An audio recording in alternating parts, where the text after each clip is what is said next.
आप सभी को शुभेच्छा। साथियों, आज के इस वीडियो में एक व्यक्ति का सवाल लिया गया है। सवाल है, जीवन में सुखी रहने का सबसे अच्छा तरीका क्या है। दूसरे शब्दों में कहा जाए तो सवाल यह है कि हम जीवन में सुखी कैसे रह सकते हैं। तो आइए आज हम इस बात को एक कहानी के माध्यम से समझते हैं। तो सबसे पहले अगर हम सुख के ऊपर बात करें तो इसकी परिभाषा बहुत ही व्यापक हो सकती है। सुख किस प्रकार का? भौतिक सुख, जिसके अभाव में हमारा मन हमें यह बार बार बोलता है कि तुम्हें इस चीज की प्राप्ति नहीं हुई, तुम्हारा मन दुखी है, मैं दुखी हूं। किसी चीज के अभाव के कारण भी हमें दुख होता है, सुख की अनुभूति नहीं होती। या फिर वह आत्मिक सुख जिसको हम अंतर से महसूस कर सकते हैं हमेशा हमेशा के लिए। अगर हम बात करें अगर किसी भौतिक सुख की, तो भौतिक सुख बिल्कुल क्षणिक होता है, कुछ क्षणों के लिए, कुछ वर्षों के लिए, या तब तक के लिए जब तक जिस भौतिक वस्तु का अभाव होता है, चाहे वह धन हो, स्त्री हो, पुत्र हो, रिश्तेदारी हो, कुछ भी हो, कि जो भौतिक वस्तु हमें सुख देती है, वो अगर उसका अभाव जब तक रहता है तब तक हमको ऐसा लगता है कि हम सुखी नहीं हैं। अगर उस सुख की बात करें तो वह क्षणिक है, वह कुछ टेम्पररी है, वे ज्यादा दिन तक हमारे साथ में चलने वाले नहीं है, क्योंकि अभाव होते ही फिर से हमें दुख की अनुभूति होने वाली है। तो इस संबंध में एक छोटी सी एक कहानी है। कहानी एक प्रदेश के राजा की है। अगर हम इस कहानी को सही से समझ लेंगे तो इस रहस्य को हम समझ जाएंगे। कहानी एक प्रदेश के राजा की है। उस राजा के पास में सब कुछ रहता है, लेकिन वह अंदर अंदर उसको सुख की अनुभूति नहीं होती। उसके पास धन है, स्त्री है, वैभव है, यश है, सम्मान है, सब कुछ है, लेकिन उसे उन सब से सुख की अनुभूति नहीं होती। तो उसने एक दिन अपने मंत्रियों से पूछा कि मेरे सुखी होने का कुछ उपाय मुझे बताओ आप, मैं अंदर अंदर बहुत दुखी महसूस करता हूँ, सुख मेरे को ऐसा लगता है कि मेरे जीवन में सुख का अभाव है। तो मंत्रियों ने सलाह दी कि वे मुनादी फैला दें पूरे राज्य में, जो उनको सुखी रहने का जो टिप्स देगा, कुछ सलाह देगा जिससे वह सुख प्राप्त कर ले, तो उसे वे सम्मानित करेंगे, पुरस्कार देंगे। तो सभी लोगों को मुनादी फैला दी गई। तभी राजा के दरबार में एक ब्राह्मण आता है और वह ब्राह्मण आके राजा से कहता है कि अगर तुम किसी सुखी मनुष्य का कमीज पहन लो तो तुम्हें सुख मिल जाएगा, उस सुखी मनुष्य के कमीज को पहनकर। राजा ने ऐसा कहकर अपने सैनिकों को राज्यों में फैला दिया कि जाओ उस कुछ मनुष्यों को जो है, ऐसे मनुष्य को ढूंढ के लाओ जो सुखी है, और उस मनुष्य अगर ना भी आए तो उसकी कमीज लेके आओ ताकि मैं सुखी हो जाऊं। उनके सैनिक, उनके मंत्री पूरे राज्य भर में ढूंढते रहे। बहुत दिन हो गए ढूंढते ढूंढते, उनको कोई ऐसा सुखी इंसान नहीं मिला जिसकी कमीज लाने लायक थी। वे बड़े बड़े उद्योगपतियों के पास भी गए, बड़े बड़े कलाकार के पास में गए, वे सब भी दुखी थे। व्यापारी व्यापार में प्रतिस्पर्धा के कारण सुखी नहीं था, कलाकार दूसरे कलाकार की बढ़ोतरी की ईर्ष्या के कारण सुखी नहीं था। सब आपस में, कोई भी सुखी नहीं था, किसी को भी सुख का आनंद नहीं था।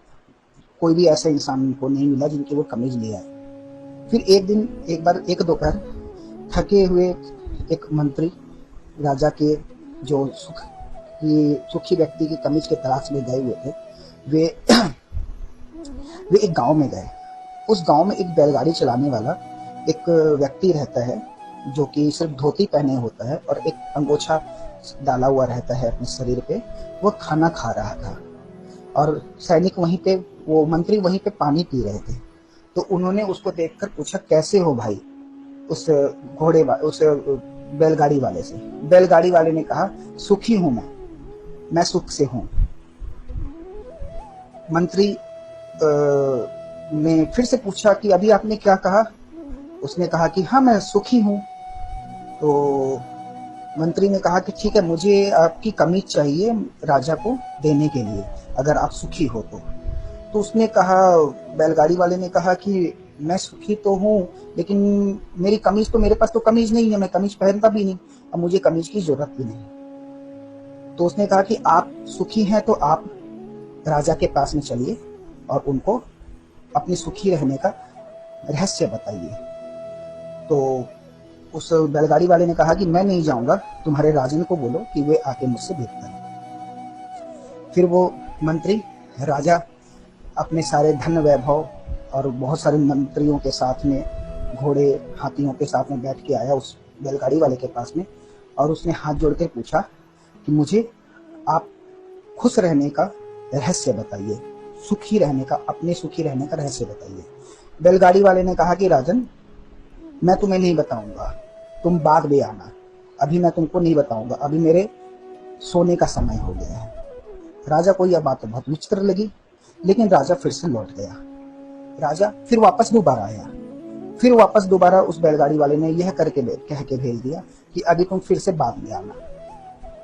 इस बार राजा तीसरी बार वेश बदलकर अकेले ही उस बैलगाड़ी वाले के पास में आया और उसने पूछा कि अब मैं अकेले आया हूँ, अब कृपया करके मुझे उस अपने सुखी रहने का रहस्य बताइए। तब उस बैलगाड़ी वाले ने कहा कि सुखी रहने का रहस्य मैं तुम्हें बताता हूँ, लेकिन तुम्हें इस चीज को ध्यान से सुनना पड़ेगा कि मैं सुखी क्यों हूँ।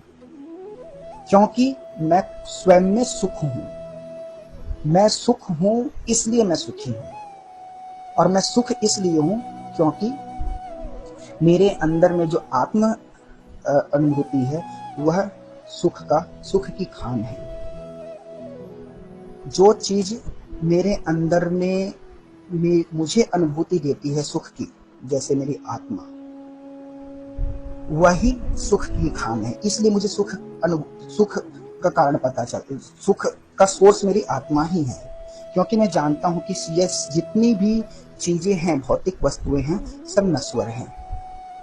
क्योंकि इन भौतिक चीजों में अगर हम सुख की कामना करेंगे तो ये भौतिक चीजें जो है ये हमें सुख नहीं देंगी। ये एक समझ है। ये अगर हम समझ हम अपने आप में डेवलप कर लेते हैं, इस समझ को अगर अपने आप में आत्मसात कर लेते हैं, तो यह सुखी रहने का सबसे बड़ा हमारे पास में पासवर्ड है। एक तरीके से ये सुखी रहने का एक रहस्य है। हम अभौतिक चीजों में अपनी सुख, अपनी मान प्रतिष्ठा में अपना सुख, यश में अपना सुख, पति पत्नी में, पत्नी बच्चों में ही अपना सुख तलाशते हैं, जबकि हमारी आत्मा जानती है कि सबसे बड़ा सुख वह खुद ही है। हम स्वयं से जो प्रेम करते हैं, अपने आप से प्रेम करते हैं, यही सबसे बड़ा सुख है। लेकिन दुर्भाग्य से उसने कहा कि कई लोग ऐसे भी होते हैं जो कि आत्महत्या कर लेते हैं। तो क्या वो अपने आप से प्रेम नहीं करते? राजा ने सवाल किया कि बहुत सारे लोग तो अगर खुद ही आत्मा सुख है तो वो आत्महत्या क्यों करते हैं? तो उस बैलगाड़ी वाले ने कहा कि भावनाओं के आवेश में आके अज्ञानता से कई लोग अपने ही आत्मा को सुख पहुंचाने के लिए, होती है अज्ञानता है, लेकिन उसके अंदर में सुख पाने की चाहना ऐसी होती है कि अपने ही आत्मा को सुख पहुंचाने के लिए परिस्थितियों से हार जाते हैं, परिस्थितियों के आगे जो है अपना घुटना टेक देते हैं और अपने शरीर की हत्या कर लेते हैं। तो जिसने अपने आत्म तत्व को समझ लिया, अपने अंतरात्मा को जिसने समझ लिया, उसको बाहरी सुख की जरूरत ही नहीं है।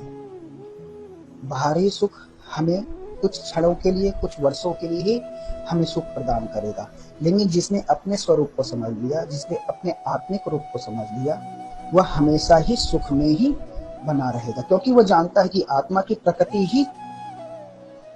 ही आनंद है, प्रेम है। तो अगर हम उस आत्मिक चीजों पर, अगर अपनी आत्मिक सत्ता पे दृष्टि डालेंगे, तो हम पाएंगे कि हमसे बड़ा सुखी कोई नहीं। इस प्रकार वह राजा फिर बैलगाड़ी वाले से प्रणाम करके वहां से विदा ले लेता है। इस प्रकार उस राजा और बैलगाड़ी वाले के बीच हुए संक्षिप्त संवाद से हमें यह पता चला कि आनंद और सुख या खुश रहना हमारी आत्मा का स्वभाव है। सुखी रहने के लिए हमें किसी बाहरी कारण या इच्छित वस्तु की प्राप्ति की जरूरत नहीं है, क्योंकि उस अमुक भौतिक वस्तु का अभाव फिर से दुख का कारण बनेगा। चिर स्थायी सुख की अनुभूति करनी है तो स्वयं की आत्मा के स्वभाव को समझिए और झांकिए अपने ही अंतरमन में, जहां सुख का सागर हिलोरे मार रहा है। इसलिए सुख और आनंद की तलाश गलत रिश्तों या अस्वस्थ मनोरंजन में मत करें। सच्चे सुख को अपने अंदर ही पालें। अतः जब जब हम अपनी आत्मिक सत्ता की अनुभूति से दूर होंगे, तब तक उस राजा के भांति हम परम सुख से और शांति से वंचित रहेंगे। अंत में आप सभी को परमात्मा का दिव्य और मधुर अनुराग प्राप्त हो। धन्यवाद।